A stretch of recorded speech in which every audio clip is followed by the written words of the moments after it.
Matagumpay ang naganap na National Equipped Bench Press Championships kahapon sa Maynila.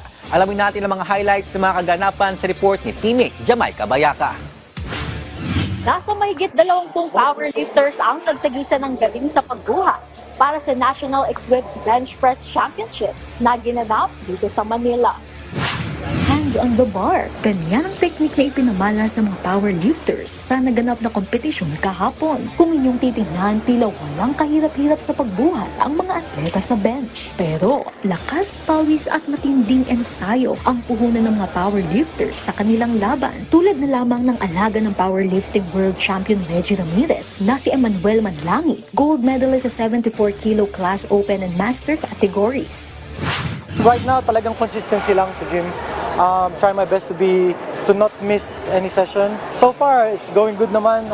Hindi pa tumitigil yung gain ko, yung progress ko. Still umangat pa rin. So, I'm just thankful na healthy pa rin ako until now. Agaw pansin rin ng dalawang babaeng atletang kalahok sa kompetisyon. Ang isa pa rito ay pinakabatang powerlifter sa Pilipinas na si Danny Agni Hotri.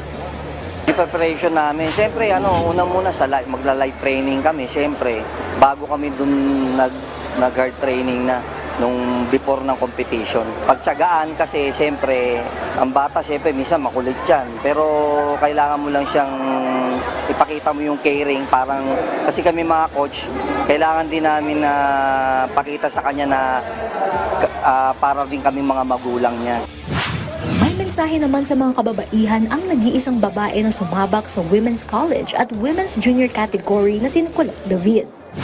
Keep trying and then show yourself kindness kasi iba talaga yung women's bodies compared sa men's. Biologically, mas weaker po tayo, but that doesn't mean that we cannot be strong.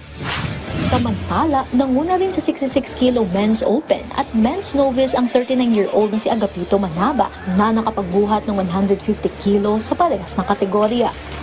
Simple lang naman para maging champion siguro. Siyempre, kailangan mong mag-training ng maayos, susunod ka sa programa. Siyempre, yung lifestyle mo, siyempre, focus ka dun, lalo pag malapit na yung laban mo, para makuha mo talaga yung pagiging champion. Siyempre, hindi rin matatawaran ang lakas ni Vladimir Sorezo, ang powerlifter champion na nakapagbuhat ng pinakamabigat sa lahat ng kalahok. Halos yung nakakalaban kong mga bata, halos parang anak ko na eh. Kasi age 22, 23. Kasi ako ginagawa ko, hindi ko tinitin yung sinong kalaban ko. Inaalam ko yung bubuhatin ko. Doon ako nakapokus, hindi sa kalaban. Naniniwala si Eddie Torres, former president ng Powerlifting Association of the Philippines, na sa husay at dedikasyon na ipinakita ng mga atleta sa 26 na kategorya, hindi malabo na maraming Pilipino ang makakapagrepresenta ng bansa sa international stage balang araw. We will have definitely additional world champions. Magkakaroon tayo and more world records.